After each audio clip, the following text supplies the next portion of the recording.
Welcome to Kautilya. Next topic will be Qutub Shahis of Golkonda. Qutub Shahis of Golkonda. Right. So, what is this dynasty, Qutub Shahis of Golkonda? How this dynasty came into existence? So, let us talk about Bahmani Sultanate. Bahmani Sultanate was disintegrated into 5 principalities or 5 kingdoms. They are Ahmadnagar, Bijapur,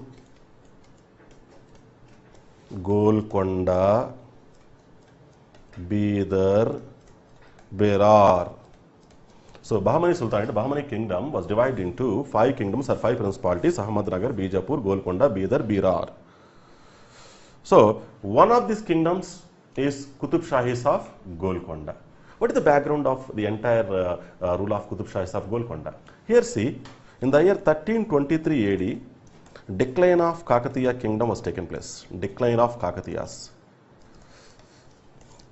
Decline of Warangal, decline of Kakatiyas that took place in the year 1323 AD, and it became 23rd state of Delhi Sultanate. We have observed already in the earlier topics in Kakatiyas. So later Muslim rule started in Telangana.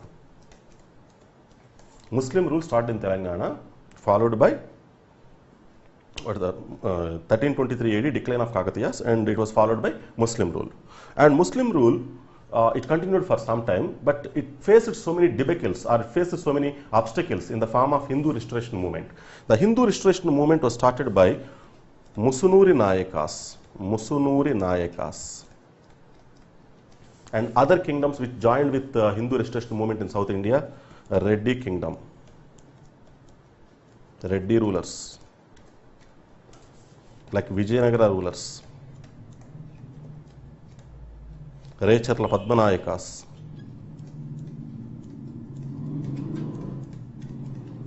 These rulers, they strived for the restoration of Hindu Dharma against Muslim rule in South India. And due to this reason, Muslim rule, it went on for some time only. Later it was eclipsed. But due to the disunity between these all kingdoms like Reddy rulers, Vijayanagara kingdom, Raycharla Padmanayakas, Musunuri Nayakas, again Muslim rule got revived in South India in the year 1347 AD in the form of Bahmani kingdom. This Bahmani kingdom was founded by Hasan Gangu. He is also known as Alauddin Bahman Shah. Alauddin Bahman Shah or Hasan Gangu. He founded Bahmani kingdom in the year 1347. Again Muslim rule got revived in South India. So 1323 fall of Kakatiyas, and it was followed by the Muslim rule in South India, and this Telangana became 23rd state in the Delhi Sultanate. Later Hindu restoration movement started in South India, which led to the disappearance of Muslim rule again in South India. But due to the disunity between all these Hindu kingdoms, again Muslim rule got revived in the year 1347 in the name of Bahmani kingdom, which was founded by Alauddin Bahman Shah and popularly known as Hasan Gangu.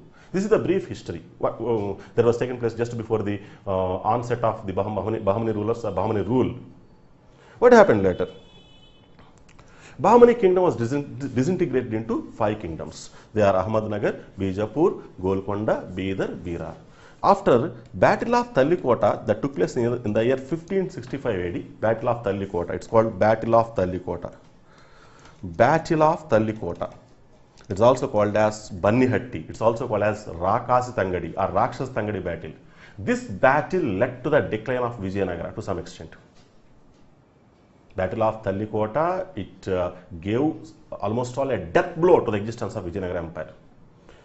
After Vijayanagara Empire became very, very feeble after Battle of Tallikota, Bahmani, this Qutub Shahi kingdom, it extended to other areas. It was not only confined to Telangana, it extended over to other areas.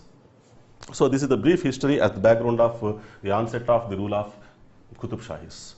So let us talk about Qutub Shahi period. Qutub Shahi period extended from 1512 AD to 1687 AD. This is the entire period of Qutub Shahis. Qutub Shahi independent kingdom was founded by Sultan Quli. His name is Sultan Quli. Qutub Shahi dynasty, the rulers of Qutub Shahi dynasty, actually they belong to Iran, and a dynasty namely Hamdan dynasty in Iran. Hamdan dynasty. They came from Persia or Iran, and they are related to Hamdan dynasty, and they are related to a clan namely Karakunil. They are related to a clan namely Karakunil. There is a great enmity between Karakunil and another clan namely Akunil. There was the animosity between Karakunil and Akunil, and Karakunil was defeated by Akunil, and subsequently Karakunil dynasty, that is Qutub Shahi dynasty, descended to South India. It came down to India and descended to South India, and very soon they founded independent Qutub Shahi empire. Here see, Sultan Kuli, after being defeated by Akunil, their opponent tribe or opponent clan, he descended to South India and joined as a bodyguard in the court of Muhammad Shatri. He became a bodyguard in the team of the bodyguards who escorted Muhammad Shatri, the ruler of Bahmani Sultan. He was the Bahmani Sultan.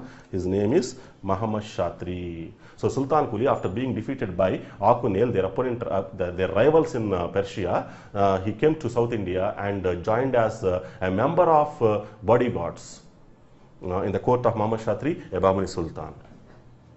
And on account of his bravery and on account of his talents, he was elevated to the position of Tarafdar of Telangana. Tarafdar. He was elevated to the position of Tarafdar of Telangana. Tarafdar. What is meant by Tarafdar? Tarafdar means governor.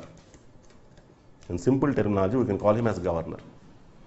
So his political career in South India in the court of Muhammad Shatri started as a small bodyguard in the team of bodyguards who escorted Muhammad Shatri, and due to his bravery, he was risen to the position of Tarafdar of Telangana. Tarafdar means governor of Telangana. He joined as he was elevated to the position of Tarafdar of Telangana exactly in the year 1496 AD.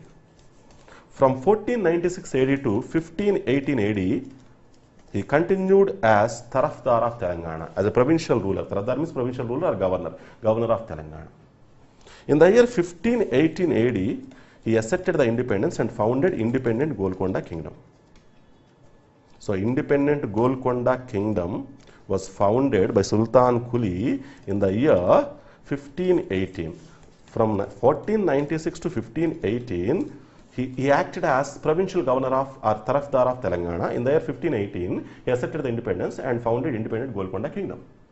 So these are the conditions which paved the way for the acceptance of independence by Sultan Kuli.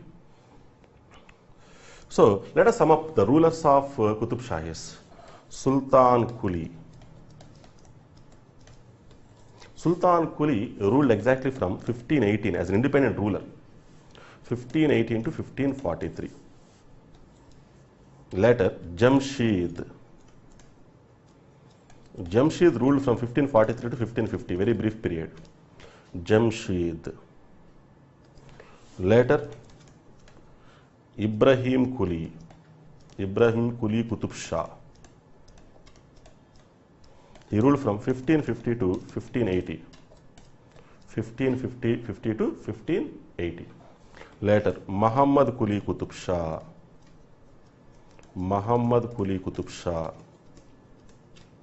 He ruled from 1518 to 1612 AD. Later, Muhammad Qutub Shah. He is only Muhammad Qutub Shah. He ruled from 1512 to 1526. Just I am listing out all the rulers of Qutub Shahis and their period. Later, Abdullah Qutub Shah. Ruled from 1526 to 1572 exactly. Finally, Abul Hasan Thani Shah. He ruled from 1572 to 1687. This is the entire period of Qutub Shahis.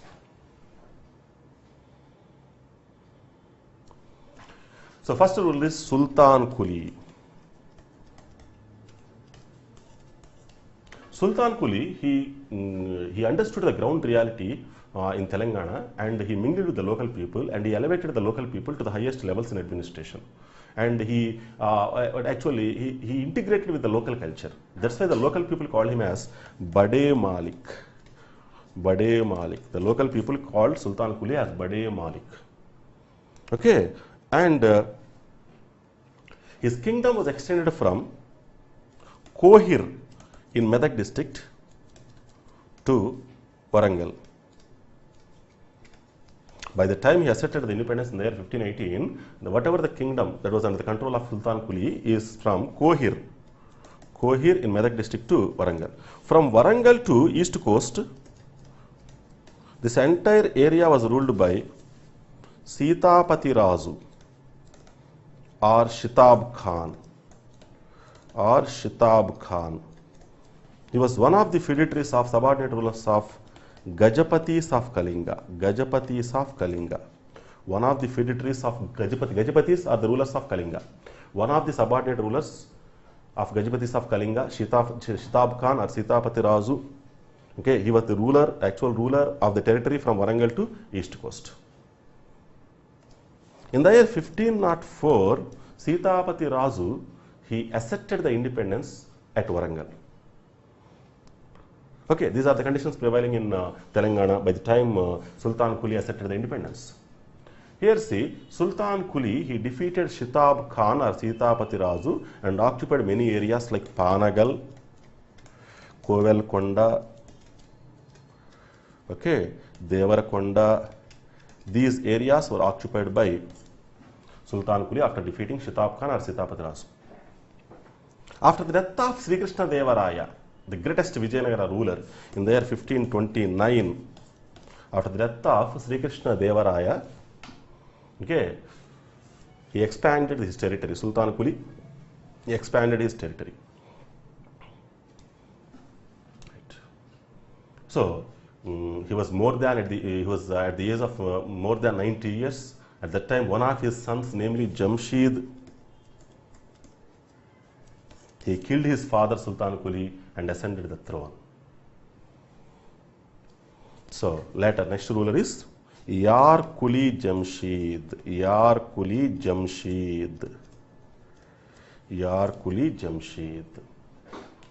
So Yar Quli Jamshid killed his father and ascended the throne, as it was revealed by an account, namely Naurasnama written by Ferista, a Muslim historian. Ferista authored Naurasnama. According to Naurasnama, Jamshid, the third son of Sultan Quli. How many sons are there for Sultan Quli? Totally six sons. So the third son, Jamshid, killed his father Sultan Quli and ascended the throne, according to Naurasnama written by Ferista. Jamshid's rule proved to be the most dictatorial rule and the cruel rule in the entire history of Qutub Shahis. His rule proved to be the most cruel one, barbaric one in the entire rule of Qutub Shahis. He was dictator, true to his core. Okay, but he was a great scholar in Persian language. He was a great scholar and a great poet in Persian language and literature. Who is that? Yar Quli Jamshid. So during the time of Yar Quli Jamshid, the sixth son of Sultan Quli, namely Ibrahim Quli, who was acting as the provincial governor of Devarakonda. At the time he was acting as provincial governor of Devarakonda. He revolted on his brother Jamshid. How many sons are there for Sultan Quli? 6 sons are there. So the third son Jamshid killed his father Sultan Quli, ascended the throne. So after Jamshid came to rule, the provincial governor of Devarakonda and sixth son of Sultan Quli, youngest brother to Jamshid, he revolted on Jamshid, and this revolt it made him furious. Jamshid, and Jamshid wanted to kill his brother. And Ibrahim Quli, unable to face Jamshid, he escaped into Vijayanagara and received the shelter at Vijayanagara. Who is the person at Vijayanagara gave the shelter to Ibrahim Quli? His name is Aliya Ramaraya. Aliya Ramaraya is the son-in-law of Krishna Deva Raya. So Aliya Ramaraya of Vijayanagara extended the cooperation, extended the shelter to Ibrahim Quli, who escaped from Devarakonda. Okay. Later, Jamshid died due to cancer. So that disease was popularly known as Rajya Yakshma. Rajya Yakshma means simply it is cancer. He died due to cancer. After the death of Yarkuli Jamshid, his wife Bilkis Jaman, Jamshid wife name Bilkis Jaman. Bilkis Jaman placed her son Subhan on the throne of Qutub Shahis. So Bilkis Jaman, the wife of Yarkuli Jamshid, placed their son Subhan on the throne of Qutub Shahis. Subhan is at the age of 7 years at that time. He was a 7 years boy at that time. And this rule went on for 7 months. Subhan rule went on for 7 months. It is not popular, prominent. Only for 7 months it went on. So meanwhile, what happened? Ibrahim Quli, the sixth son of Sultan Quli, who was staying at Vijayanagara, he received all the military help from Vijayanagara with the support extended by Ali Ram Raya and Vijayanagara forces. He came back to Golkonda kingdom and dethroned Subhan from power and ascended the throne, occupied the throne. So Ibrahim Quli, who received the shelter at Vijayanagara Empire, and he received the military help from Vijayanagara and Ali Ram Raya. With that military help extended by Ali Ram Raya, he could reoccupy Qutub Shahi throne and Qutub Shahi kingdom. So next ruler is Ibrahim Quli. Ibrahim Quli Qutub Shah is the first ruler of Qutub Shahis, who was named as Shah. The contemporary rulers called him as emperor. So earlier people are not Shah. The first ruler, Shah means emperor. The first ruler who was respected by all the contemporary rulers as Shah in the line of the rulers of Qutub Shahis is none other than Ibrahim Quli Qutub Shah. According to Sherwani, a famous poet and authoritarian scholar over the history of Qutub Shahi kingdom, he wrote a great classic on Qutub Shahi history, History of Qutub Shahis. He wrote a great book, History of Qutub Shahis. The writer name is Sherwani. He stated that the kingdom is at its heights during the time of Ibrahim Quli Qutub Shah. But the comment left over by Sherwani through his popular work History of Qutub Shahis, especially about the rule of Ibrahim Quli Qutub Shah, during the time of Quli Qutub Shah, the kingdom is at its heights. That is the comment, remark made by Sherwani. The kingdom is at its heights in all fields. The kingdom is at its heights. What does it imply? That implies that all-round development was accomplished through during the period of Ibrahim Quli Qutub Shah. During the period of Ibrahim Qutub Shah, all-round development was accomplished in the kingdom. All sectors were developed in the kingdom. Okay. So Ibrahim Quli Qutub Shah was a role model for all the rulers in the world in judicial administration or jurisprudence. In judicial administration, he was a role model for all the rulers in the world. This comment was given by a famous jurist at that time was Ali ben Ajizullah. Ali ben Ajizullah. Ali ben Ajizullah. According to Ali ben Ajizullah, a famous jurist at the contemporary period, he was a role model. Ibrahim Quli Qutub Shah was a role model in the jurisprudence for the entire rulers in the world. In the judicial administration, he was a role model. He was an exemplary for all the rulers in the world, according to Ali ben Ajizullah.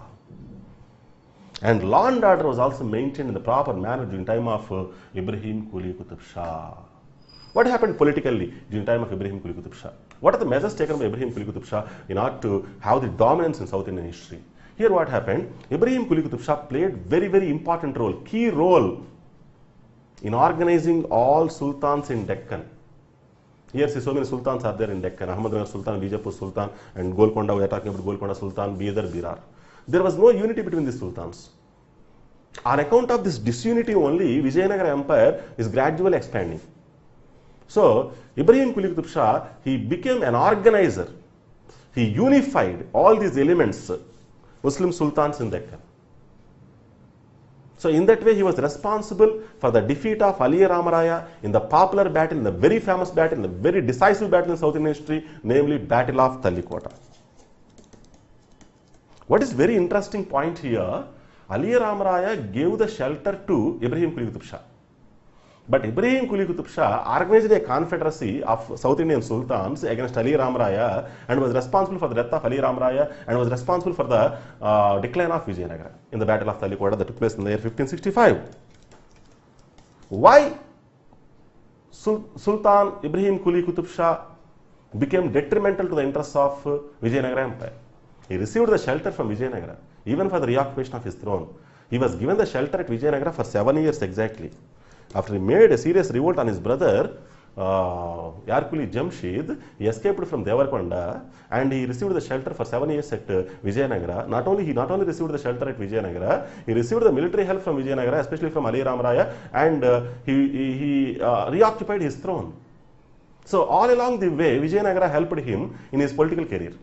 Forgetting all these things, Ibrahim Quli Qutub Shah organized a confederacy of sultans in South India against Ali Ram Raya and became responsible for the death of Ali Ram Raya in the Battle of Talikota. Why all these events were taken place? Why he could not acknowledge the services rendered by Vijayanagara? The simple reason behind that is might is right. Might is right. The mightier person only is competent to rule, is eligible to rule, is entitled to rule. That is the order of the day. The contemporary political compulsions are not giving any scope for sympathy or clemency. So mightiest person is the suitable person for the rule. So what happened here? In South India, so many kingdoms are trying for the hegemony over South India.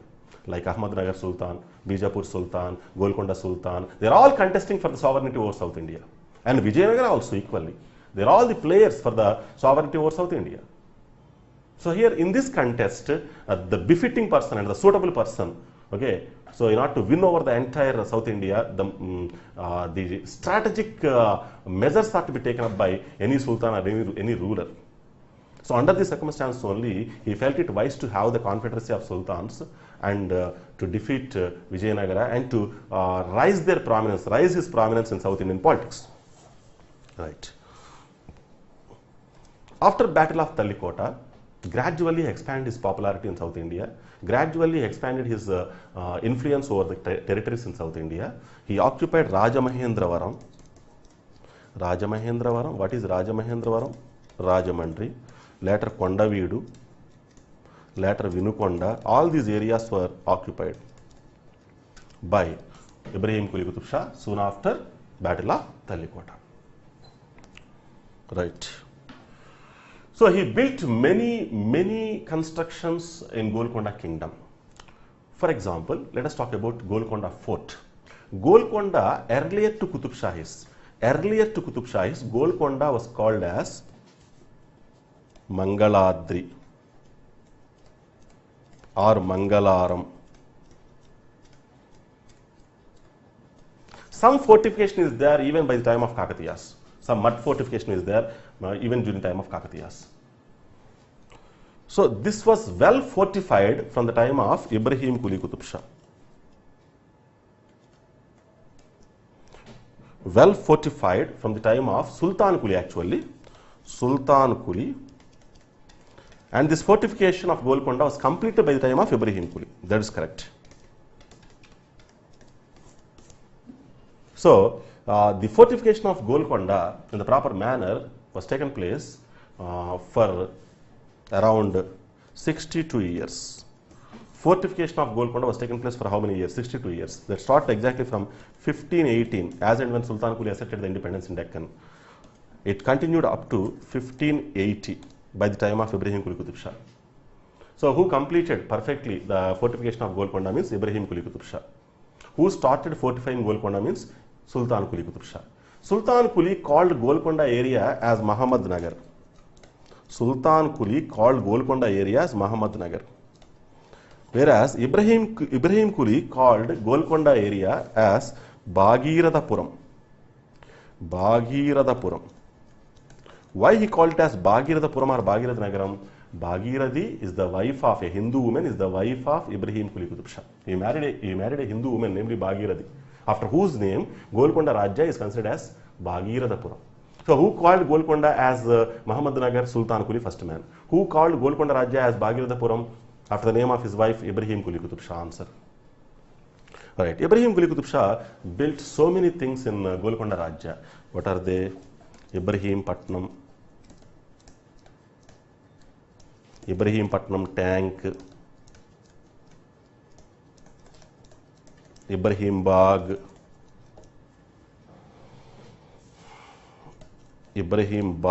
Bagh means garden, Pool Bagh, Purana Pool. What is Purana Pool? Purana Pool is the first bridge over river Musi. First bridge over river Musi is Purana Pool. It was built by Ibrahim Quli Qutub Shah. So, as well as Langar House. These are all the important constructions during the time of Ibrahim Quli Qutub Shah. And Ibrahim Quli Qutub Shah, not only a great warrior, not only a great statesman, not only a great architect, is also a great pattern of men of letters in his court. What was the official language of Qutub Shahis? Persian was the official language. Though Persian was the official language, Ibrahim Quli Qutub Shah, he patronized Telugu language and literature in a great way. And he developed Deccani Urdu also, a dialect, namely Deccani Urdu. It's a dialect. South Indian Urdu is called Deccani Urdu. North Indian Urdu is called Lucknowi Urdu. North Indian Urdu is called Lucknowi Urdu. Lucknowi. South Indian Urdu is called Deccani Urdu. This Deccani Urdu dialect was developed by the time of Ibrahim Quli Qutub Shah. That's why Ibrahim Quli Qutub Shah was known as Chaucer of Urdu. Chaucer of Urdu. And he not only developed Deccani Urdu, he developed the Telugu language and literature also in his court. So, who are the important Telugu poets patronized in the court of Ibrahim Quli Qutub Shah? Most prominent one is Kandukuri Rudrakavi. Kandukuri Rudrakavi. This Kandukuri Rudrakavi wrote Sugriva Vijayam. Sugriva Vijayam. What is the importance of Sugriva Vijayam in Telugu language and literature? Sugriva Vijayam is the first Yakshagana. In the available Yakshaganas, it is the first one. In the available, it's very, very important to note. In the available Yakshagana, first available Yakshagana in Telugu, simply we can speak. First available Yakshagana in Telugu. It's not the first Yakshagana in Telugu. First available Yakshagana in Telugu is Sugriva Vijayam. Originally, what is the first Yakshagana in Telugu? First Yakshagana in Telugu is Saubhari Charitam. Saubhari Charitam. It was written in the year 15th century AD. It was written by Prolaganti Channasauri. Prolaganti Channasauri is the other. Channasauri. Saubhari Charitam is the first Yakshagana in Telugu, but it was not available. Then, first available Yakshagana in Telugu, undoubtedly Sugriva Vijayam, written by Kandukuri Rudrakavi, who was patronized in the court of Ibrahim Quli Qutub Shah. Not only Sugriva Vijayam, the other works of Kandukuri Rudrakavi, Nirankusopakyanam, another work written by Kandukuri Rudrakavi, Nirankusopakyanam. This Nirankusopakyanam, it details about the greediness of the mothers of the prostitutes and the craftiness of the prostitutes, deception of the prostitutes. And in Nirankusopakyanam, Kandukuri Rudrakavi compared his patron Ibrahim Quli Qutub Shah with Lord Shiva. He praised Ibrahim Quli Qutub Shah as equivalent to Lord Shiva in glory. Then Ibrahim Quli Qutub Shah, acknowledging the literary services rendered by Kandukuri Rudrakavi, he granted a village, namely Renta Chintala. Ibrahim Quli Qutub Shah granted a village, namely Renta Chintala or Chintalapalam. It can be called as Chintalapalam also. This village is located in Nellore district, coastal Andhra, to Kandukuri Rudrakavi. Kandukuri Rudrakavi received a land grant of Renta Chintala or Chintalapalam, which is located in Nellore district, from Ibrahim Quli Qutub Shah. Another court poet of Ibrahim Quli Qutub Shah in Telugu, Addanki Gangadhara Kavi.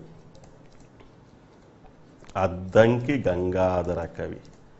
This Addanki Gangadhara Kavi authored a great work, Tapati Samvaranopakyanam. Tapati Samvaranopakyanam. It's a literary work written by Addanki Gangadhara Kavi. And one of the subordinate rulers to Ibrahim Quli Qutub Shah, and he was a provincial governor of Potla Cheruvu. He is a subordinate ruler to Ibrahim Quli Qutub Shah and provincial governor of Potla Cheruvu. What is Potla Cheruvu? Patan Cheruvu presently at that time was known as Potla Cheru. Present Patan Cheru earlier was known as Potla Cheru. So the provincial governor of Potla Cheru and a subordinate ruler to Ibrahim Quli Qutub Shah, namely Amir Khan. His name is Amir Khan. This subordinate ruler also patronized the Telugu poets in his court. Not only the emperor, subordinate rulers to the emperor also patronized Telugu poets in his court. Amir Khan patronized a very famous Telugu poet in his court, namely Ponnaganti Telaganarya. Ponnaganti Telaganarya, who authored Yayati Charitra. Who authored Yayati Charitra. Ponnaganti Telaganarya. So this is the literary contribution of Ibrahim Quli Qutub Shah. Ibrahim Quli Qutub Shah was succeeded by Muhammad Quli Qutub Shah. Who is this Muhammad Quli Qutub Shah? What is the relation between Muhammad Quli Qutub Shah and Ibrahim Quli Qutub Shah? Muhammad Quli Qutub Shah is the son of Ibrahim Quli Qutub Shah and Bhagirathi, a Hindu woman, a Hindu wife of Ibrahim Quli Qutub Shah. Muhammad Quli Qutub Shah was the son of Ibrahim Quli Qutub Shah and a Hindu woman, Bhagirathi. Right. Muhammad Quli Qutub Shah came to rule at the age of 14. Right. He was well versed with all administrative techniques, and he patronized many poets in his court. And his reign is popular for notable constructions, and he is the architect of the city Hyderabad. Who built the city Hyderabad? Muhammad Quli Qutub Shah. Answer is Muhammad Quli Qutub Shah. The dream project, it is the brainchild of Muhammad Quli Qutub Shah. Manasa Putrika, a brainchild of Muhammad Quli Qutub Shah. Hyderabad. Hyderabad, earlier called as Bhagyanagar. This Bhagyanagar was built by Muhammad Quli Qutub Shah after the name of his wife, a Hindu woman, namely Bhagamati. Bhagamati, who belongs to Chenchalam, present Shalibanda, old city. Bhagamati, a Hindu woman who belongs to Chenchalam, he married Bhagamati. After Bhagamati name, he called this new city as Bhagyanagar. What happened to the old city Golkonda? Golkonda, actually, the density of population was increased at Golkonda. So many merchants and a lot of military establishments were there in Golkonda. So many soldier, a lot of soldier community was located in Golkonda. And Golkonda could not accommodate all this population, the populace, growing populace. So it could not provide all the infrastructure and whether that facilities, water facilities or somewhat drainage facilities were not at all adequate to accommodate all this growing populace at Golkonda. Then Ibrahim Quli Qutub Shah was the first man who conceived the idea of an alternative city. But it was not realized during the time of Ibrahim Quli Qutub Shah. And this project was realized by the time of Muhammad Quli Qutub Shah. So, you know, Bhagyanagar, it's given the name after the name of Bhagamati, the wife of Muhammad Quli Qutub Shah. But how this Bhagyanagar began to be called as Hyderabad? So, it's very, very interesting story is there. What is that? Bhagamati was given the title, Hyder Mahal by Muhammad Quli Qutub Shah. Muhammad Quli Qutub Shah called his wife Bhagamati as Hyder Mahal. After that name, Bhagyanagar was known as Hyderabad. Is the story. Right. Some people call it as Bhagyanagar. Why? Because it's a city of gardens. Bagh means gardens. Thevenot, a French traveler, Thevenot called it as Bhagnagar. Why it is called Bhagnagar? A city of gardens. Bagh means gardens, city of gardens. So many theories are there to explain about how the name Bhagyanagar came to the city. Right. Who played important role in the construction of Hyderabad? A Persian who descended to India, who descended to South India and joined as a Peshwa in the court of Muhammad Quli Qutub Shah. He is the main man behind the construction of Hyderabad city. What is his name? Mir Momin Astrabadi. Mir Momin Astrabadi, who came from Persia, Iran. He was a main person behind the construction of Hyderabad city. Mir Momin Astrabadi. What was the role model for Hyderabad city? So which city was taken as a role model, as inspiration, as a blueprint for the construction of Hyderabad city? Isfahan. There is a city in Iran, namely Isfahan. So it was taken as a blueprint for the construction of Hyderabad city. So apart from city Hyderabad, he built Charminar also. Muhammad Quli Qutub Shah built Charminar also as a mark of the eradication of plague, an epidemic. And he also built Char Kaman, Dad Mahal. Dad Mahal actually is a court complex. Dad Mahal, Khuda Mahal, Darul Shifa. Darul Shifa is a hospital, Irani hospital. So these are the important constructions during the time of Muhammad Quli Qutub Shah. Muhammad Quli Qutub Shah, what are the political events took place during the time of Muhammad Quli Qutub Shah? So these are the times when Mughal Emperor Akbar was making all the efforts to make the invasion on Deccan. But even under the circumstances, Muhammad Quli Qutub Shah could safeguard his sovereignty, could safeguard his independence. So the ambassador came from Akbar court and visited Qutub Shahi court during the time of Muhammad Quli Qutub Shah is Masood Beg. Masood Beg is the ambassador from the court of Akbar who visited the court of Muhammad Quli Qutub Shah at Golkonda. Masood Beg, ambassador name is Masood Beg. So in spite of Akbar's attempts on to make the invasion on Deccan, but this man Muhammad Quli Qutub Shah could protect his sovereignty, could protect his self-respect, and he had to wage a prolonged battle with Venkatapati Raya. Venkatapati Raya. Who is this Venkatapati Raya? Venkatapati Raya, Araviti dynasty. Araviti dynasty of Vijayanagara. So he had to wage a long battle with Venkatapati Raya. So these are the important political events took place during the time of Muhammad Quli Qutub Shah. And Muhammad Quli Qutub Shah patronized many poets in his court. He himself is a great scholar in Persian language, Deccani Urdu. So the collection of his poems was known as Kuliyat Kuli. The collection of his poems are known as Kuliyat Kuli. Muhammad Quli Qutub Shah poems are collected in the name of Kuliyat Kuli. And he had a pen name, Muhammad Quli Qutub Shah pen name, Mani. And Muhammad Quli Qutub Shah is a great expert not only in Deccani Urdu but also in Telugu language. He was very much eloquent in Telugu language. He speaks Telugu language as if it is his mother tongue, according to so many contemporary historians. Muhammad Quli Qutub Shah patronized a Telugu poet in his court, namely Saranga Tammaya, who authored Vaijayanti Vilasam. Vaijayanti Vilasam. So that is about Muhammad Quli Qutub Shah.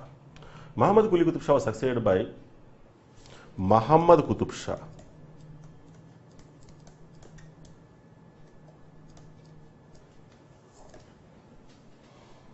He was the son-in-law of Muhammad Quli Qutub Shah. The only one daughter of Muhammad Quli Qutub Shah, Hayat Bakhsh Begum. She was the wife of Muhammad Qutub Shah. And Muhammad Qutub Shah period is nothing but the continuity of the period of Muhammad Quli Qutub Shah. So it is nothing but an extension of the period of Muhammad Quli Qutub Shah in all fields. Whatever the development taken place during the time of Muhammad Quli Qutub Shah is further developed during the time of Muhammad Qutub Shah. So he was a great religious personality. He had a great religious bent.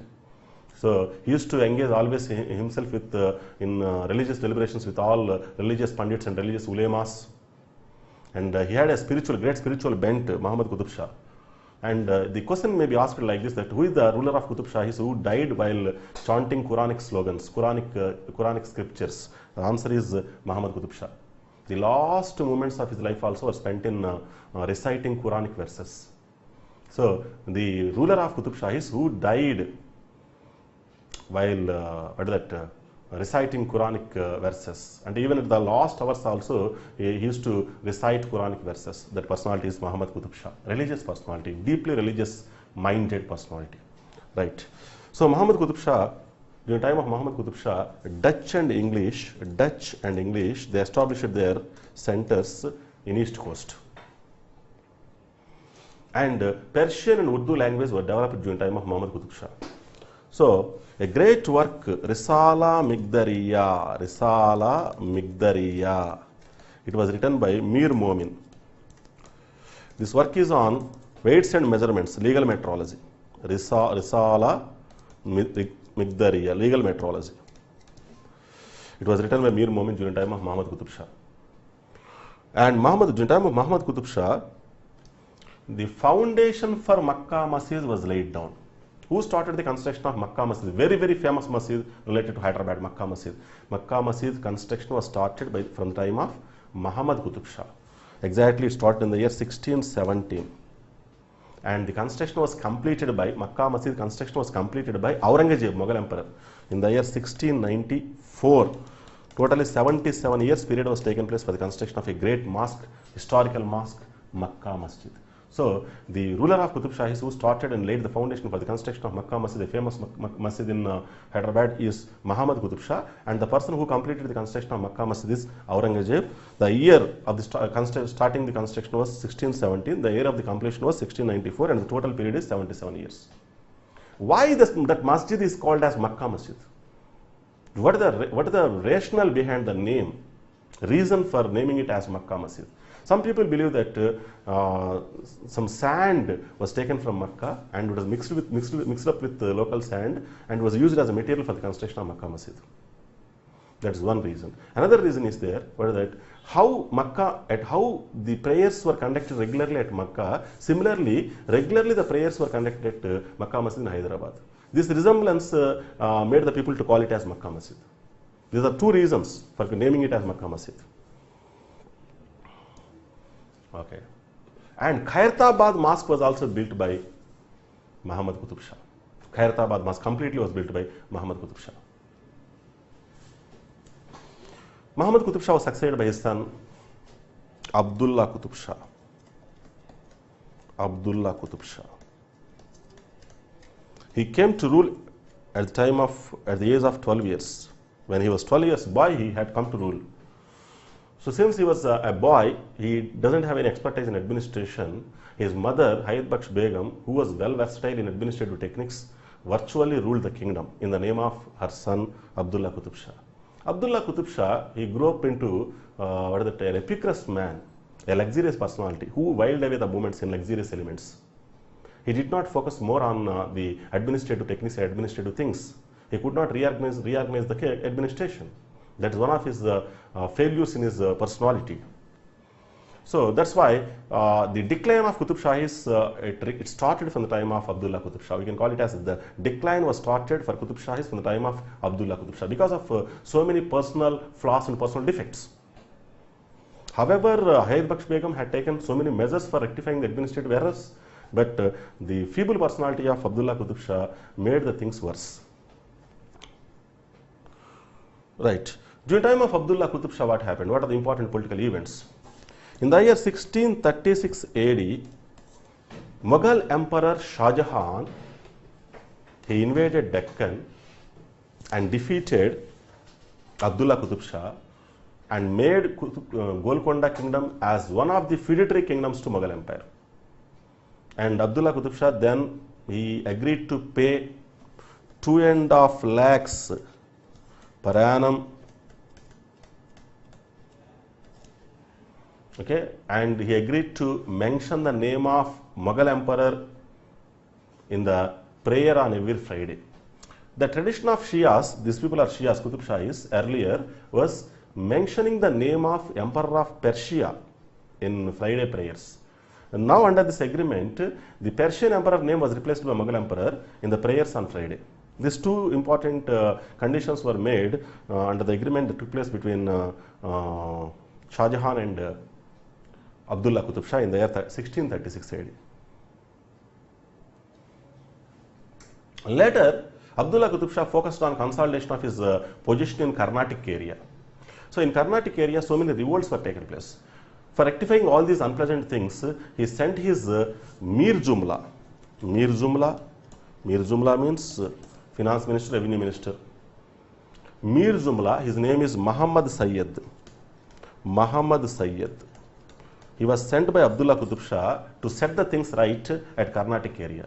Muhammad Sayyid was a successful man, and he occupied so many territories in Carnatic, but did not hand over such territories to Abdullah Qutub Shah and almost declared independence. He defied all the orders of Abdullah Qutub Shah. He defied all the orders of Abdullah Qutub Shah. And Muhammad Sayyid, he joined the hands with Aurangzeb. Who is Aurangzeb at that time? Aurangzeb was Viceroy of Deccan at that time. Aurangzeb, one of the sons of Shah Jahan, was acting as Viceroy of Deccan at that time, and he was provocated by Muhammad Sayyid Mir Jumla of Abdullah Qutub Shah, and this provocation made Aurangzeb to have an expedition to make a serious invasion on Golkonda kingdom. Unable to face Aurangzeb, he came to the terms with Aurangzeb. Abdullah Qutub Shah came to the terms with Aurangzeb. What are the terms he agreed, or Abdullah Qutub Shah agreed? First one is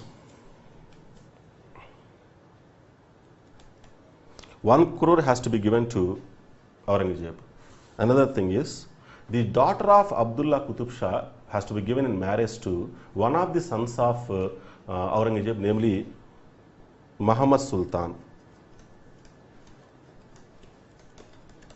And Muhammad Sultan is to be declared as the next ruler. These are the 3 conditions. 1 crore has to be paid to Mughal Empire. And second one is the daughter of Abdullah Qutub Shah has to be given in marriage to Muhammad Sultan, one of the sons of Aurangzeb. And Muhammad Sultan, the son of Aurangzeb, has to be declared as the next ruler of Golkonda. So these 3 conditions were agreed upon by Abdullah Qutub Shah. And these conditions made Abdullah Qutub Shah as unpopular, okay, and inglorious in the history of Qutub Shahis, and the real decline started from this period onwards. And the English merchants and the Dutch merchants, after knowing all these humiliating conditions, they defied the orders of Abdullah Qutub Shah, and they denied to pay the rents also. And the Dutch made a serious attempt, a brave attempt. Dutch occupied Santhom near Madras. Dutch occupied Santhom, an area near Madras. And English refused to pay the rents at Madras as well as Machilipatnam. Okay. So the humiliating conditions agreed upon by Abdullah Qutub Shah with Aurangzeb made all these European merchants as somewhat audacious, and they made almost revolt on Abdullah Qutub Shah.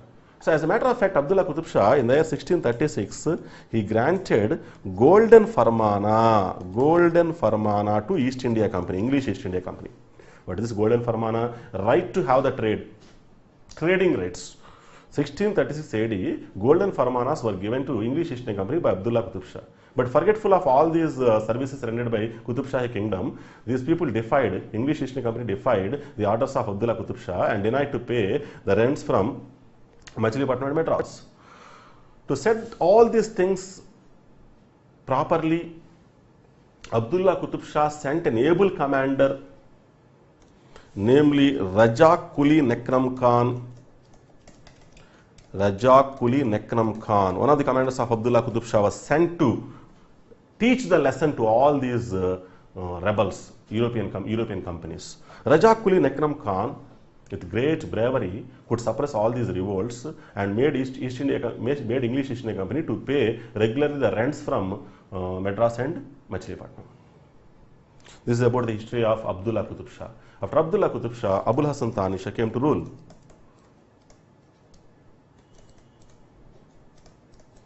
He is the third son-in-law to Abdullah Qutub Shah. There are so many stories about the origin of Abul Hasan Thani Shah. Some people call him as a local person who was brought up by some weaver community at Siddipet in Medak district. Some people believe that he came from Persia and he came to Golkonda as a trader. He was having a distant relation with Qutub Shahi dynasty, and later he rose up into prominence. And the second story was believable story. What is that story? He came from Persia as a trader who visited Golkonda Rajya, and later he was elevated to the position of a great noble personality in Golkonda kingdom. Right. Anyhow, Abul Hasan Thani Shah spent some of his years, some of his life at Sharju Kattal. Sharju Kattal, a Sufi saint, was his guru. Sharju Kattal, a Sufi saint, was his guru. And Sharju Kattal called Abul Hasan as Thani Shah. Who gave the title Thani Shah to Abul Hasan? Answer is a Sufi saint, namely Sharju Kattal. What is the meaning of Thani Shah? So he is a saint-like person at the younger stages. A saint-like person at the younger stages is called Tanisha. Right. Some people believe that he was a weak person, feeble person who was indulging in epicness and luxurious elements. But this comment is not right according to my knowledge. So why? Because while continuing friendly relations, amicable relations with Mughal Emperor Aurangzeb, while accepting the sovereignty of Mughal Emperor Aurangzeb, this man Abul Hasan Tanisha, for self-defense, he consolidated his army and he made all arrangements for fortifying his army, strengthening his army. And he is fully aware of the fact that at any point in future, the Mughals will make a serious invasion on Deccan. Keeping in view of the future, he made all the arrangements in fortifying the army, in strengthening the army. He focused on fortifying or strengthening artillery, especially artillery. He used to spend 15 lakh hones every year for strengthening artillery. Very, very important source of art of warfare against Mughals. Right. Then he removed Muzaffar from the post of Mir Jumla. Muzaffar at the time is Mir Jumla. But Muzaffar, he became a dictator and even defied the orders of Abul Hasan Tanisha. And Muzaffar was removed from the position. And Madanna, who belongs to Hanumakonda, he was given the position of Prime Minister. And one of the brothers of Madanna, Akkanna, was given the position of Commander-in-Chief. Madanna was given the position of Prime Minister. Commander-in-Chief position was given to one of his brothers, Akkanna. Both these brothers belong to Hanumakonda. And Madanna, he undertook several measures for rectifying so many errors in the administration. He reorganized the administration on the proper lines, on scientific lines. Okay, he removed non-local people and appointed local people in key positions. And satisfied the aspirations of the local people. And he removed all the middlemen between the government and the peasants and restored the normalcy in the agrarian conditions. And he suppressed the revolts of so many rebels in the kingdom. And he suppressed the arrogance of European merchants. And he provided so many irrigation facilities and contributed to the development of agriculture. So such measures were taken in a proper manner by Madanna, which contributed to the prosperity and all-round development of Qutub Shahi Empire. But some weakness is there, some flaws are there on the part of Madanna also. What are the flaws? First one is he was having a hatred, some sort of hatred towards Muslim community. And he was not that much liberal towards Muslim community. That's my argument.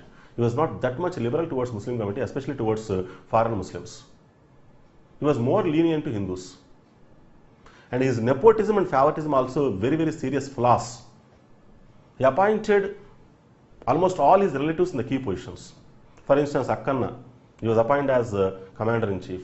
One of his relatives, Kancharla Gopana Ramadas, he was appointed as Tahsildar. So these are the examples and anecdotes to say that he had nepotism and favoritism. And these are the flaws which made the things worse at Golkonda kingdom. Right. Here see, Madanna played instrumental role in having the understanding between Shivaji, who founded Swaraj at that time, Shivaji, and Abul Hasan Tanisha. With the request of Madanna, Shivaji visited Golkonda and have some understanding with Abul Hasan Tanisha. So under such understanding, what are the things? So in the invasions of Shivaji in South India, Abul Hasan Tanisha has to help Shivaji with 3,000 hones, means gold coins. And Shivaji, after occupying some territories, has to share such territories with the Golkonda kingdom. This is the agreement. So for every invasion of Shivaji on South India, Abul Hasan Tanisha has to give 3,000 hones to Shivaji. And after occupying certain territories, Shivaji has to give and share some territories with Abul Hasan Tanisha. So what happened? In the year 1677, Jinji, Arani, Vellore, Ballari, these territories were occupied by Shivaji with the financial assistance rendered by Abul Hasan. So under the agreement, Abul Hasan has to be given some territories. But Shivaji did not respect this agreement and did not hand over any of his territories occupied to Abul Hasan Tanisha. But Abul Hasan Tanisha, he gave 3,000 hones for the invasion of Shivaji. That implies that Abul Hasan Tanisha respected the agreement, but Shivaji did not respect the agreement or violated the agreement. So this misunderstanding was very, very important in viewing Madanna as what is that, as a suspicious personality in the royal family.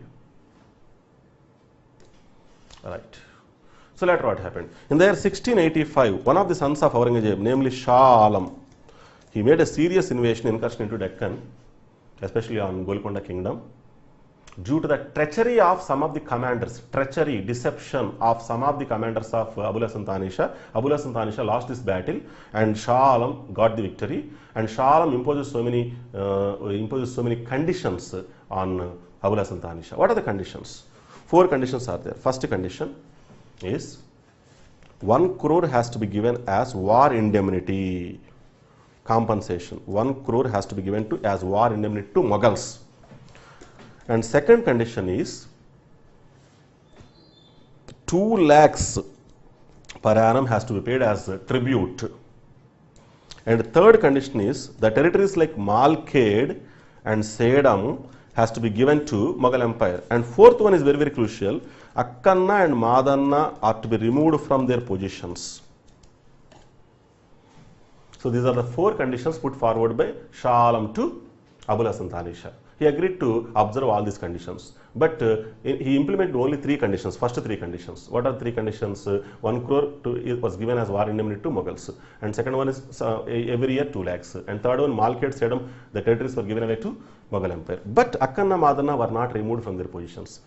He did not implement the 4th condition. And some queens in the harem, they believed that Akkanna, Madanna are real reasons for the anger of Aurangzeb. That's why they appointed some people who killed Akkanna, Madanna in the very daylight, and they sent Akkanna, Madanna heads to the court of Aurangzeb.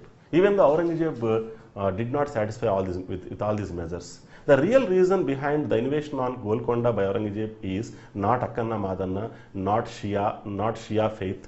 These are all pretexts. The real reason for the invasion of Aurangzeb on Golkonda is looting lot of treasure, looting lot of wealth located in Golkonda. Aurangzeb had a great eye on the wealth in Golkonda Rajya. He was inspired, he was impressed by the wealth of Golkonda Rajya. So the real motivation behind the invasion of Aurangzeb on Golkonda is not the reasons like Akkanna, Madanna or Shia faith. The real reason is looting the wealth of Golkonda, the richest kingdom in Deccan at that time. Right. Anyhow, in the year 1687, so exactly on February 7th, Aurangzeb himself invaded Golkonda. This invasion went on for 8 months. But Mughal army could not open even one gate of the entire Golkonda fort. Golkonda was that much impregnable fortification, great strengthened fortification. So finally, a servant namely Abdullah Fani, a servant of Golkonda, he was given the bribe by Aurangzeb, and Abdullah Fani, he opened the eastern threshold, eastern gate of Golkonda in the early hours. Then Mughal army entered into Golkonda fort. A fierce fight was taking place between Qutub Shahi forces and Mughal army. And Qutub Shahi commander, he displayed a lot of valor in this battle. His name is Abdul Razak Lari. He showed a lot of valor. Finally, Golkonda was annexed by Aurangzeb into Mughal Empire, and Abul Hasan Tanisha was sent as a prisoner of war to Dawlatabad fort. So this is the political history. And let us talk about the conditions during the time of Qutub Shahis. So what is the significance of Qutub Shahi period in Deccan? After Satavahanas, after Kakatiyas, Qutub Shahis are only the rulers who unified entire Telugu land politically and culturally. They brought about the political unification to Andhra Desha. That's the most important political contribution of Qutub Shahi period. And let us talk about the political conditions during the time of Qutub Shahi's period. The emperor is almighty and he is vested with all powers in the kingdom, in all sectors. He is the ultimate jurist also in the legal matters, in the legal jurisprudence. And he is the central point of all the political power. He is the fountain of all political power. And he is deemed to be a walking shadow of God on the earth. Divine origin theory, upholding the kingship at that time. Okay, and what is the important text which reveals about the political system of Qutub Shahi period? Very, very important text is there. Mirza Ibrahim Jubairi. Mirza Ibrahim Jubairi is the author of the text. The text name is Basatin Us Salatin. Basatin Us Salatin. The name of the book is Basatin Us Salatin. It was written by Mirza Ibrahim Jubairi. He detailed about the political system of Qutub Shahis as well as Bijapur also. He detailed about the political system of Qutub Shahis as well as Bijapur Sultanate. Mirza Ibrahim Jubairi is the author, and the book he authored is Basatin Us Salatin. Okay, what do you understand about the political system of Qutub Shahi period? Though Qutub Shahi ruler is a dictator theoretically, but in practical sense, in practical terms, he respected the welfare of the people. He kept into account the welfare of the people. And he mingled always, he used to mingle with the local people. Right from the first ruler Sultan Quli, who was renowned as Bade Malik by local people. He understood the pulse of the local people. They recognized the needs of the local people. They used to conduct frequent visits to each and every village to ascertain the public problems. So, at that time, the camp office of Qutub Shahi ruler appeared to be a walking capital according to historians. The very camp office of the Qutub Shahi ruler at the time of ascertaining the public problems is appeared to be a walking capital. That means all amenities will be there even in the camp office. Whatever the amenities provided to the emperor in the Golkonda fort, similar amenities, similar facilities will be there for the emperor even in the camp office. So many historians recognize the camp office of Qutub Shahis as if they are the walking capitals. Okay, right. And after emperor, the important positions are Peshwa. Peshwa means prime minister. He was assisted by 12 other ministers. They are called wazirs. And they are given jagirs. Jagir means lands. And for Peshwa, there are 2 secretaries will be there. They are called dabirs. Secretaries will be dabirs. What are the duties of these dabirs or secretaries? They simply have to design the farmanas and implement them. Farmanas means orders given by the ruler. And one dabir must be a Hindu. Why? Because he has to translate the farmana into local language. And a 20-member council will be there as an advisory council to the ruler in day-to-day administration. This 20-member council acting as advisory to the ruler in day-to-day administration was known as Majlis-e Diwandari. Majlis-e Diwandari. It's a 20-member advisory council. This council consists of so many experts from different walks of life. They used to advise the ruler in day-to-day administration for general administration. That council, that body is known as Majlis-e Diwandari, an advisory council to the ruler. Next important position will be Mir Jumla. Who is this Mir Jumla? Why this post is very, very prominent, more prominent than that of Peshwa? Originally, theoretically, Peshwa is the prime minister. Why we are keeping this post Mir Jumla even over the post of Peshwa always, while dealing with the political history of Qutub Shahis? Mir Jumla, theoretically speaking, originally he is the finance minister and revenue minister. Since he is the finance minister, he had a natural clout over the administration. That's what my context here.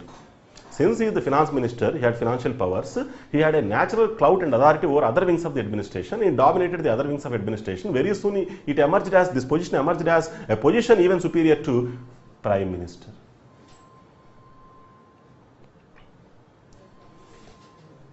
Ain ul Mulk, another position. It's a commander. Mazumdar, another position. What is Mazumdar? Mazumdar means accountant general. Accountant general.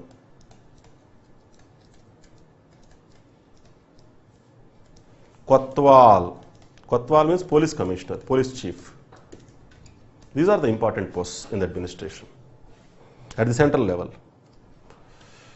So let us have the territorial divisions. The kingdom was divided into tarafs. Taraf means modern day state, a province. How many tarafs are there in the kingdom? 6 tarafs are there. Tarafs are again subdivided into sarkars. How many sarkars are there by the time of Abul Hasan Tanisha? 37 sarkars are there. Sarkars are divided into paraganas. How many paraganas are there by the time of Abul Hasan Tanisha? 517 paraganas are there. See, taraf means a state level unit, a provincial level unit. How many tarafs are there in the kingdom? 6. Tarafs are divided into sarkars. Sarkars are 37 by the time of Abul Hasan Tanisha. And sarkars are divided into, subdivided into, further divided into parganas. They are 517 in number during the time of Abul Hasan Tanisha. Port to town officers are called as, were called as Shabandar.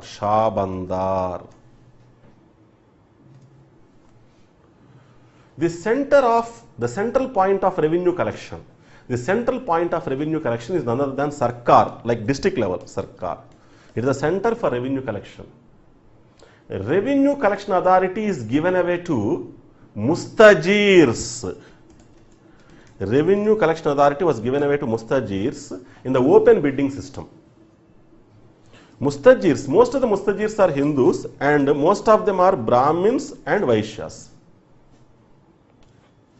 And let us talk about the economic conditions prevailing during Qutub Shahi Empire. As we have detailed earlier, that Qutub Shahis are the most opulent people in Deccan history, most richest people in Deccan history. That's why Shah Jahan, Aurangzeb, with the greatest Mughal emperors, they had eye on the riches of Golkonda kingdom, on the treasure of Golkonda kingdom. That is the major reason, that is the motivation for Shah Jahan as well as Aurangzeb in invading Golkonda, rather than other reasons. Okay, here see, according to Metholt, total revenue from all sources for the kingdom per annum is 5 crore hons, out of which 2 crores comes from land revenue alone. Only land revenue contributes 2 crores out of total 5 crores revenue from all sources. And the rate of land revenue is really high. The rate of land revenue is really high. Okay. And then Golkonda is very renowned for diamonds, diamond industry. Other important areas in Golkonda Rajya known for diamonds: Vajra Karur, Anantapur district; Ramalla Kota, Kurnool; Kolluru, Krishna Delta; Paritala, it's also Krishna Delta. These are the other areas which are renowned for diamonds. During time of Abdullah Qutub Shah, world famous diamond Kohinoor was discovered at Kolluru mines only. Kolluru mines. World famous renowned Kohinoor diamond was discovered at Kolluru mines by the time of Abdullah Qutub Shah. Okay. So after diamond industry, what are the popular industries? Nirmal and Indur, Nizamabad. They are known for iron industry. Nirmal and Indur are known for iron industry. Khammam district Nagulavancha is very famous for indigo. Even Nalgonda is also famous for indigo. Like that, Narsapur,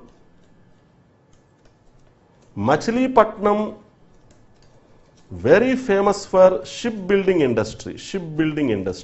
Even the European merchants also used to purchase the ships against the orders given by the respective countries, respective governments. So these are the popular industries during the time of Qutub Shahis. Even textile industry is also very renowned textile industry. The textile exports are really contributing to the glory of Qutub Shahi Empire. Okay. And what are the literary texts which reveals about the domestic trade, international trade during Qutub Shahi period? The name of the texts, literary books, which describes about the volume of trade and commerce, domestically and internationally, are Sukha Saptati, Hamsa Vimsati. Sukha Saptati, Hamsa. These are the two books which reveals about the information about trade and commerce during Qutub Shahi's domestically and internationally. Sukha Saptati, Hamsa Vimsati. The oceanic trade, as referred by the literary evidences and literary sources at that time, is known as Voda Beram. Voda Beram is a synonymous word to oceanic trade. Trade carried by seas. Okay, and the most popular merchants referred in the literature, the contemporary literature, were Vasumata Vishnudasa, merchants. Vishnudasa. According to Hamsa Vimsati, a literary text, Hamsa Vimsati. In every town and village, weekend fairs were conducted, weekend markets were conducted. Okay. And the trade and commerce is held over by Vaishyas, Gauras, not Gaudas, Gauras, Arabs, and European merchants. What are the countries with which they had the trade links? Turkey, Arabia, Persia, and Europe.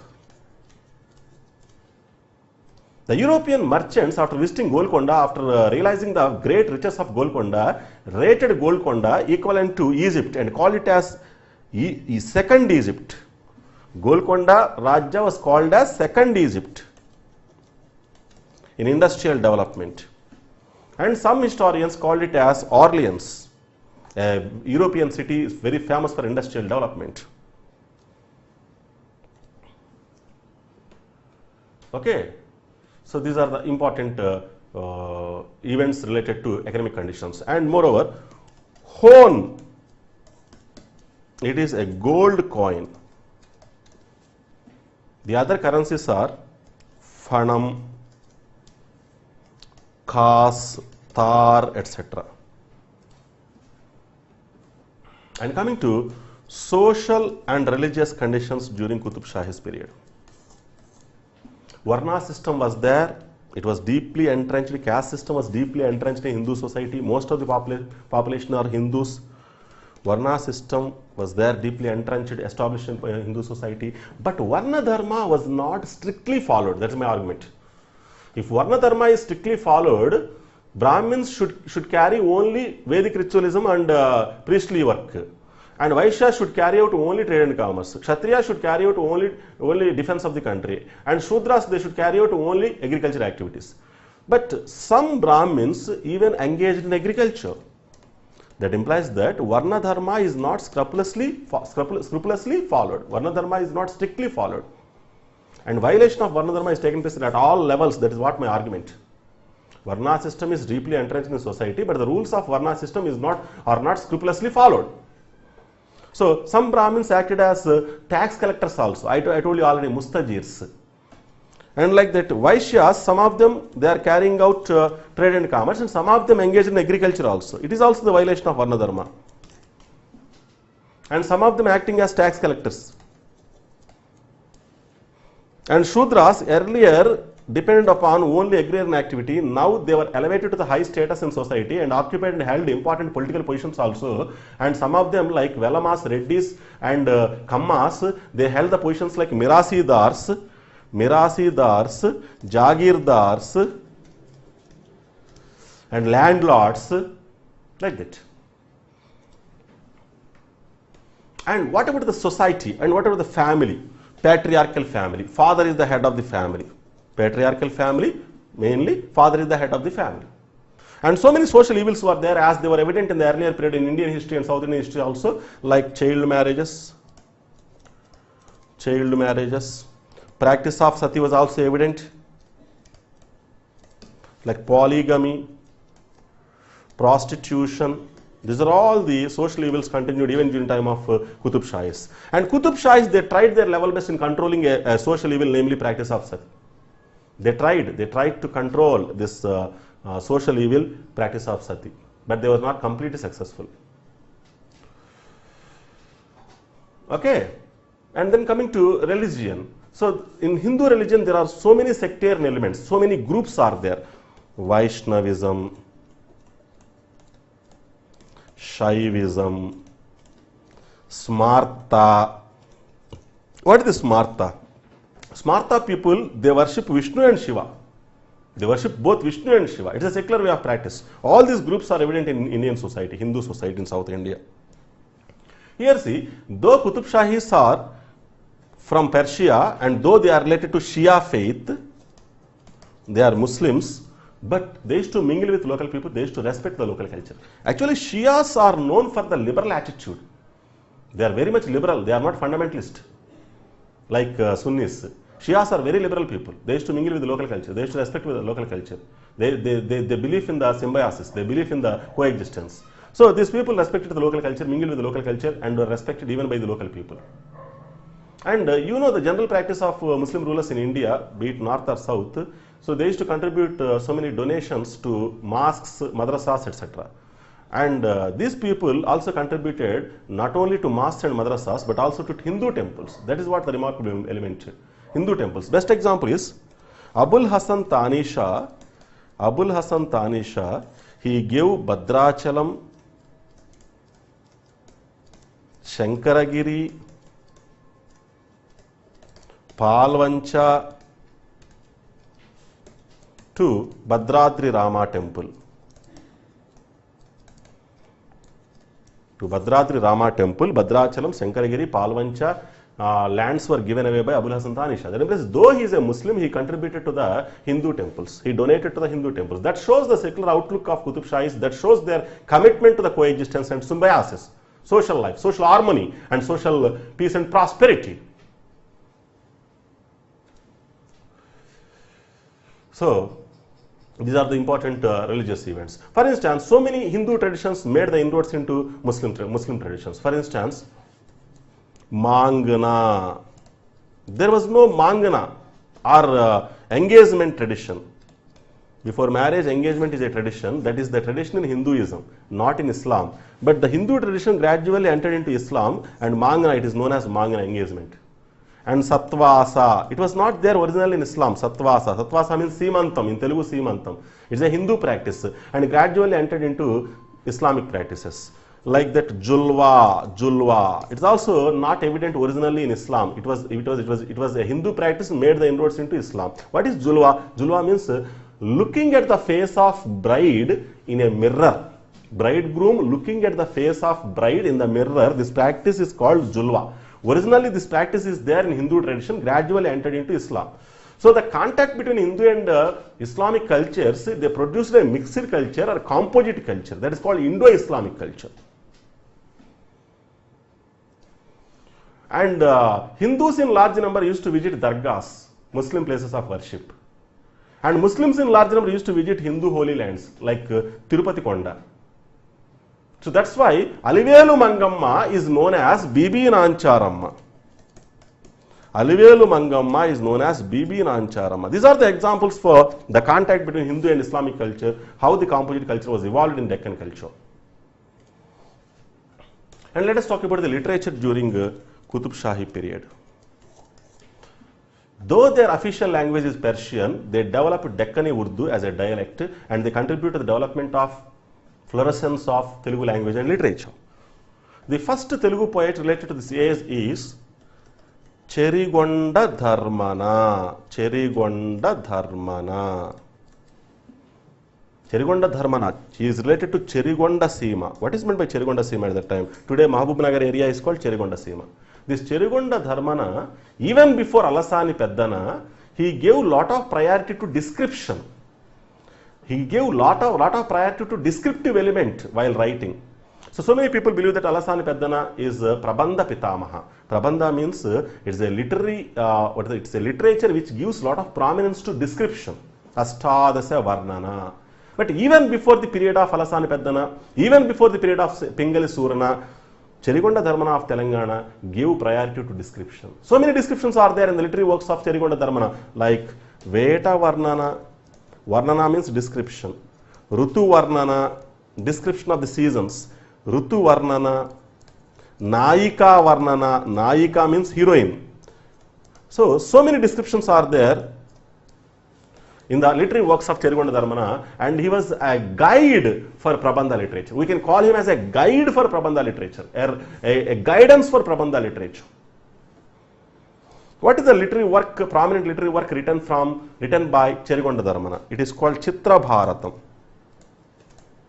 Chitra Bharatam, which was dedicated to, Chitra Bharatam written by Cherigonda Dharmana, dedicated to Yenumula Peddanamachya. Yenumula Peddanamachya. Amachya means minister. Yenumula Peddana was the court minister of Chitab Khan. Chitab Khan. or Sitapati Raju. You know what about Sitab Khan or Sitapati Raju? Who is this man? He was one of the subordinate rulers of Gajapatis of Kalinga. So, Shitab Khan court ministry is Enumala Peddanamacha, and Chitrabharatam written by Cherigonda-Dharmana and dedicated to Enumala Peddana, one of the ministers in the court of Shitab Khan or Sitapati Raju, a subordinate ruler to Kalinga Gajapatis. Like that. Ibrahim Kuli Qutub Shah is known as Malkiba Rama. Ibrahim Kuli Qutub Shah is known as Malkiba Rama because he patronized many Telugu poets in his court. I told you already the names of Telugu poets patronized by Ibrahim Kuli Qutub Shah in the court. What are they? Kandukuri Rudra Kavi, who wrote Nirankusopakhyanam, Sugriva Vijayam. Addanki Gangadhara Kavi, who wrote Tapati Samvaranopakhyanam. Like that, his subordinate ruler Amir Khan also patronized Telugu poets in his court. The best example is Golkonda-Telangana Arya, who wrote Yayati Charitra. So this is the contribution of Ibrahim Kuli Qutub Shah for Telugu language and literature. Muhammad Kuli Qutub Shah patronized a Telugu poet in his court. His name is Saranga Tammaya, who authored Vaijayanti. We have discussed all these things earlier. Saranga Tammaya, Vaijayanti Vilasa. And a poet is there contemporary to Abdullah Qutub Shah. His name is Kshetraya. Originally he was known as Varadaya. He was related to Mawwa, a village in Krishna district. The Kshetraya, he praised Abdullah Qutub Shah after visiting the court of Abdullah Qutub Shah. He praised Abdullah Qutub Shah and the glory of Abdullah Qutub Shah with more than 1,000 words spontaneously. And Kancharla Gopanna was contemporary to Abul Hasan Tanisha. He is known as Ramadas. He wrote Dasaradhi Satakamu Ramadasu Kirtanalu. Dasaradhi Satakam Ramadasu Kirtanalu. That is about the literary contribution during Qutub Shahi's period. And what about the art and architecture of Qutub Shahi's period? So many monuments were constructed during the time of Qutub Shahi period, and it's a glorious period, a golden period in the architecture in Deccan. So as a matter of fact, Golkonda fortification started from the time of, I told you already, Sultan Kuli.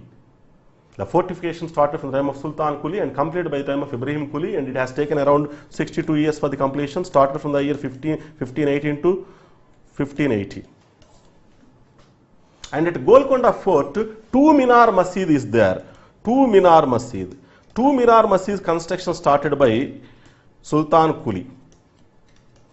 And two Minar Masjid in Golkonda Fort completed by Ibrahim Kuli. Like that, Ibrahim Kuli, he constructed Ibrahim Bagh, Pool Bagh, Ibrahim Patnam Tank, Langar House, Purana Pool, first bridge over River Musi. We told all those things. And Muhammad Kuli Qutub Shah is a great architect whose period is considered as golden age of the entire Qutub Shah's period. This architect Muhammad Kuli Qutub Shah, his dream project is construction of a great city, Hyderabad. It was earlier known as Bhagyanagaram after the name of his lady love Bhagamati. And Bhagamati was given the title Hyder Mahal, after which it was known as Hyderabad. And the important person who played important role in this construction was Mir Momin Astrabadi. We discussed all these things earlier. And let us talk about the memorial memorials or tombs of Qutub Shahis. Coming to the tombs of Qutub Shahis, Sultan Kuli tomb, it was built in an area of around 30.5 meters. Jamshid, his tomb is located southwest to his father's tomb, Sultan Kuli tomb. Jamshid is son of Sultan Kuli and his tomb is located southwest to his father's tomb. Ibrahim Kuli tomb, it was located on a square platform, and Ibrahim Kuli tomb is a two-storied building having 5 arches. Muhammad Kuli tomb, its complete elevation height right from the ground is 42.5 meters, and the And the dome elevation, dome, a domical structure, a dome elevation is 12.8 meters. Complete dome, complete tomb elevation right from the ground level, 42.5 meters. Only dome elevation is 12.8 meters. A spectacular dome is there. And most magnificent, the beautiful tomb of all tombs of Qutub Shahi's period is Hayat Bakhsh Begum, tomb of Hayat Bakhsh Begum. A small masjid was built by her son nearer to her tomb. Her son name is Abdullah Qutub Shah. He built a beautiful, magnificent mosque, tiny in size, just nearer to the tomb of Hayat Bakhsh Begum. And in that mosque, even Aurangzeb, the Mughal emperor, used to make so many prayers. So these are the particular things regarding the tombs and the memorials of Qutub Shahis. And the painting related to Qutub Shahi period is called Deccani style of painting. Deccani style. It's more of miniature painting. Miniature painting. The pioneer of Deccani style of painting is Mir Hashim. Mir Hashim. A beautiful book is there, a collection is there of miniature painting related to Qutub Shahi period. That the name of that book is Padshahi Deccani. A book compiled by Tariq Hussain Shah. Tariq Hussain Shah. It had 14 miniature paintings of Qutub Shahi period. How many paintings are there? 14 miniature paintings. This collection is there in the form of a book, namely Padshahi Deccani. It was compiled by a compiler, namely Tariq Hussain Shah. Thank you very much.